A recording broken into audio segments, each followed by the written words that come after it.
طيب انا عايز النهارده اتكلم عن الافلام المصريه. طبعا كلنا عارفين ان الافلام المصريه قمه في الابداع وقمه في الكرياتيفيتي، وما بناخدش حاجه من الاجانب خالص، وكل افلامنا المصريه 100% ونشأة الصوره. زي مثلا فيلم الف مبروك اللي متاخد من جراوند هوك داي، وجاءنا البيان التالي اللي متاخد من اي لاف ترابل، وحلاوه روح متاخد من مالينا، وحبيبي نايما من شالو هول، وطير انت اللي متاخد من بيدا زيل. المشكله بقى ان احنا ما بناخدش الفكره ونبتكر، مثلا احنا بناخد الفكره زي ما هي. يعني فيلم بيدا زيل كان البطل ليه 7 امنيات، احنا جينا في طير انت خليناهم 7 برضه، يعني ما خليناهمش 8 وابتكرنا واحده، او 6 وشلنا واحده، يعني هو 7 خدناه 7. واخيرا فيلم الهرم الرابع، وده في الحقيقه ما كانش متاخد من مستر روبوت زي ما الناس بتقول، ده كان مستر روبوت بس مدبلج. يعني هو فيلم اصلا ما كانش ليه سكريبت، خدوا سكريبت مستر روبوت حطوه على جوجل ترانسليت، ادوه لاحمد حاتم، قالوا له احفظه زي ما هو وبعد اسبوعين تيجي تسمعه. ومعنا شويه مشاهد من الفيلم تدل ان احمد حاتم فعلا ممثل بارع وعنده قدره حفظ رهيبه ما شاء الله. المكان ده بتاعك. الواي فاي عندك كان سريع جدا، ده ما كانش طبيعي. I like coming here because your Wi-Fi was fast. ده ملف فيه شويه صور من السيطره، الفلوس اللي بتدخل وتخرج والحسابات الخاصه بيك. I own everything. All your emails, all your files, all your pics. وجاي ترمي الجتة وتسترزق وتقلبني، بس انا مش هديك ولا نجلة. So that's what this is about. Money. No. بقعد حاملك اللي انت عايزه. Just tip. Wait, hold on. I'll give you the money. I don't give a shit about money. عملت اللي انا عايزه. ده تمام عادي ممكن نعديه، بس نيجي بقى في افلامنا احنا بقى، الافلام المصريه بقى. يعني احنا بنعمل افلام هابطه وقلنا ماشي، بنقلد الاجانب وقلنا تمام، بس توصل بينا لدرجه ان المخرجين يستهفئونا ويعاملونا كاننا حول وطرش، يبقى كده كتير. ومعانا مثلا مشهد من فيلم حلم العمر كلنا طبعا عارفينه، البطل بيتخانق مع البطل، بس لو ركزنا شويه مع صوت التلفزيون هتلاقي ان حماده هلال داخل ومشغلين دخله اندرتيكر. اعذريني يا نور، انا اسف، ما كانش قصدي اضايقك، بس انت عارفه الظروف اللي انا بمر بيها ظروف صعبه قوي. انا اسف.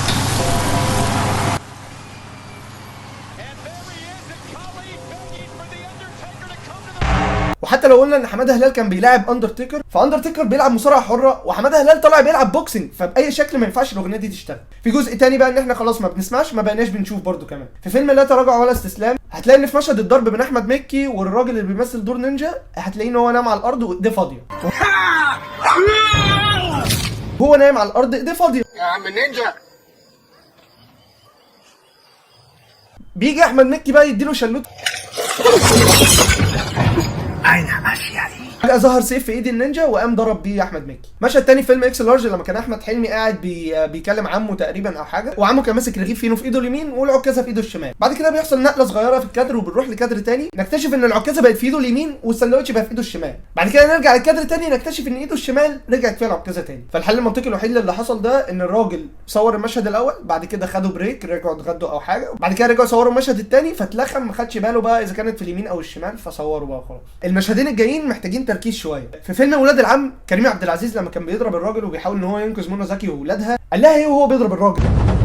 اسبقيني على الجراج، لو ما جيتلكيش في خلال دقيقتين الرابع كيلو 48 في مصنع مهجور هناك فهم هياخدوكي بالليل. انا كتبت اللي قاله بالظبط في ورقه عشان ما انساش. قال لها ايه؟ اسبقيني على الجراج لو ما جيتلكيش في خلال دقيقتين اهربي على الكيلو 48 في مصنع مهجور هناك وهم هياخدوكي بالليل. وده كان اللي قاله كريم عبد العزيز. بعد كده لما رجع شريف منير بقى بيبص ايه اللي الكاميرا سجلته، فالكاميرا سجلت ايه بقى؟